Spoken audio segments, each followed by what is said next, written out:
बिस्मिल्लाहिर्रहमानिर्रहीम।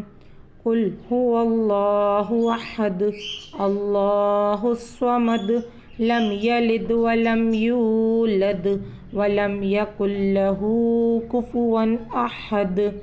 कुल के कौफ को मोटा पढ़ना है, अल्लाह ताला के नाम को मोटा पढ़ेंगे। अहद को जब हम पढ़ेंगे दाल पर वक्फ हो रहा है, दाल को हल्का सा हिलाएंगे। अल्लाहुस्समद, स्वाद को सीटी के साथ अदा करना है।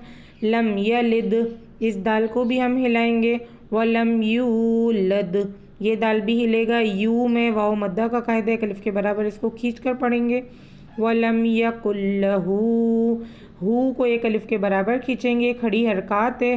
कुफुवन, जल्दी पढ़ेंगे। अहद। अब अल्लाहु अकबर कहते हुए रुकू में जाइए।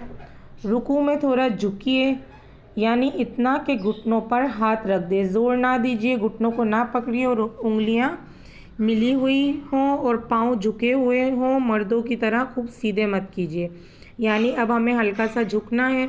औरतों को ज़्यादा झुकने की इजाज़त नहीं होती, बस आप इतना झुकिए कि आपके हाथ घुटनों तक टच हो जाएं, ठीक है। और हाथों को, उंगलियों को बहुत ज़्यादा ना दबाना है, ना ज़्यादा खुला रखना है, अपनी नॉर्मल हालत पर छोड़ना है।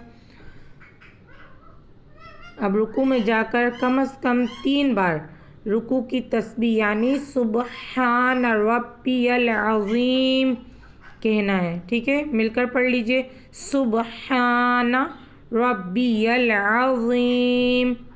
फिर समीअल्लाहु लिमन हमिदा। अच्छा, हमें ये कब पढ़ना है? समीअल्लाहु, जब हम सुबहान रब्बियल अज़ीम कह देंगे, अब हमें खड़े होते हुए, जब हम घुटने से अपना हाथ हटा रहे होंगे और सीधे खड़े होते हुए हमें समीअल्लाहु लिमन हमीदा कहते हुए बिल्कुल सीधे खड़े हो जाना है, ठीक है। इस तरह खड़े होने को कोमा कहते हैं। जब आप खड़े हो जाएंगे, खड़े होने के साथ ही आपको ये भी पढ़ना है अल्लाहुम्मा रब्बना वलकल हम्द। खाली रब्बना वलकल हम्द भी कह सकते हैं, लेकिन अगर आप अल्लाहुम्मा रब्बना वलकल हम्द कहें तो ये ज़्यादा बेहतर है। अब अल्लाहु अकबर कहते हुए हमें सजदे में जाना है। सजदे में इस तरीके से जाना है कि पहले घुटने ज़मीन पर रहेंगे, फिर हाथ, फिर दोनों हाथ के बीच में इस तरह सर रखिए कि पहले नाक फिर पेशानी।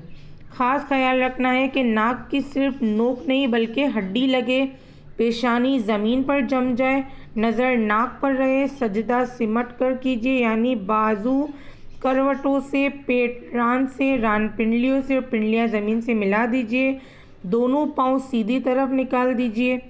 मतलब हमें अल्लाह अकबर करके अब हम सजदे में जा रहे हैं। सबसे पहले हमें घुटने रखने हैं, फिर अपने हाथों को रखना है, फिर हमें अपना फेस नीचे लेकर जाना है। जब हम अपना फेस सजदे में लेकर जाएंगे तो जो नाक है वो हमारी बाहर की तरफ निकली हुई होती है, तो डायरेक्ट नाक टच होगी। फिर हमें अपनी पेशानी को जमाना है, ठीक है। पेशानी को अच्छे से जमाना है, नाक की हड्डी को जमाना है। अब हमें सजदे की तस्बीह पढ़नी है, जो कि है सुबहान रब्बियल आला। मिलकर पढ़ लीजिए। सुबहान रब्बियल आला। हमें ये तस्बीह कम से कम 3 मरतबा पढ़नी है, दोनों सजदों में।